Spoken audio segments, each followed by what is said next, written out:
fu e Ciucciarella vire tu. È andato alla Roma. E che ce l'ho fosse che è andato alla Roma. Buonasera a tutti da Napulello 87 e Forza Napolese. Allora, parliamo del nuovo acquisto della Roma. Praticamente ha da fare le visite mediche, ma si può dire è un giocatore della Roma, Jordan Veretout, ex Fiorentina ormai, giocatore di molta qualità e tecnica e di un tiro molto potente. Un giocatore che nasce come mezzala di centrocampo, ma può giocare centrocampista centrale, può fare il mediano, può fare il regista di centrocampo. Un giocatore abbastanza completo, secondo me nelle sue caratteristiche però manca la velocità, poi la qualità di gioco ce l'ha, ogni tanto non c'ha quel piede proprio precisissimo nel gioco, diciamo nel fare il regista, però è un ottimo giocatore.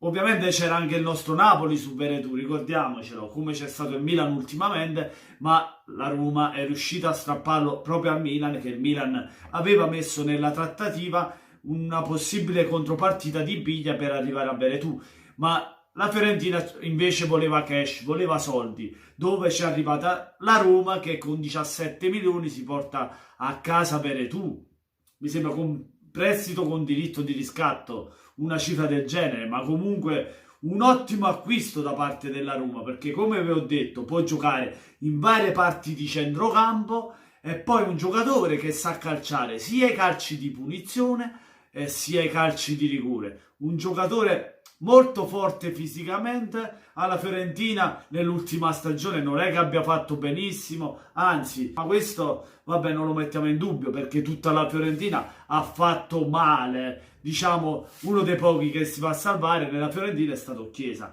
Ma parlando di Veretout alla Roma, ottimo acquisto dopo l'acquisto di Diawara pagato 21 milioni, certamente ritengo migliore questo di Veretout, che secondo me Veretout è più completo di Diawara, perché secondo me Veretout lo può impiegare in vari ruoli e secondo me andrebbe proprio bene nella schemi della Roma e di Fonseca. Secondo me renderebbe bene nella squadra, nella formazione che andrebbe a fare Fonseca, Veretout.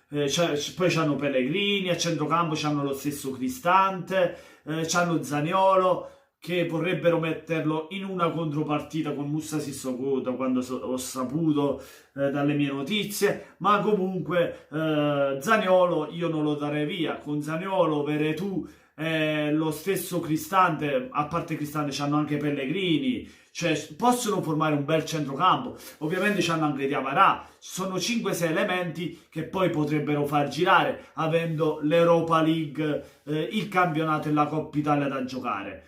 Ottimo acquisto quello di Veretout. Ovviamente nell'ultima stagione, come vi ho detto, non ha fatto bene alla Fiorentina, ma le stagioni prima ha dimostrato quanto vale quel giocatore. È giovane, mi sembra ha intorno ai 22-23 anni, può ancora crescere perché le qualità ce l'ha, come l'abbiamo visto, ce l'ha. È un giocatore che secondo me può dare quella quantità che manca alla Roma, quella qualità. Poi alla fine può darsi anche che si rivela un flop come Zonzi, ma rispetto a Zonzi, diciamo, vedendo i due giocatori, a me Veretout per niente mi dispiace. Io l'avrei preso, come ho detto, pure a Napoli facendo una riserva. A me mi sarebbe piaciuto tantissimo. Fatemi sapere la vostra, voi tifosi della Roma, ma tutti i tifosi in generale, cosa ne pensate di questo calciatore, se vi piace oppure non l'avreste preso, lasciando un bel like se vi è piaciuto il video, iscrivetevi soprattutto al canale di Napulello 87 e del Ciucciarello. Buona serata e buonanotte a tutti da Napulello 87 e Forza Napolese!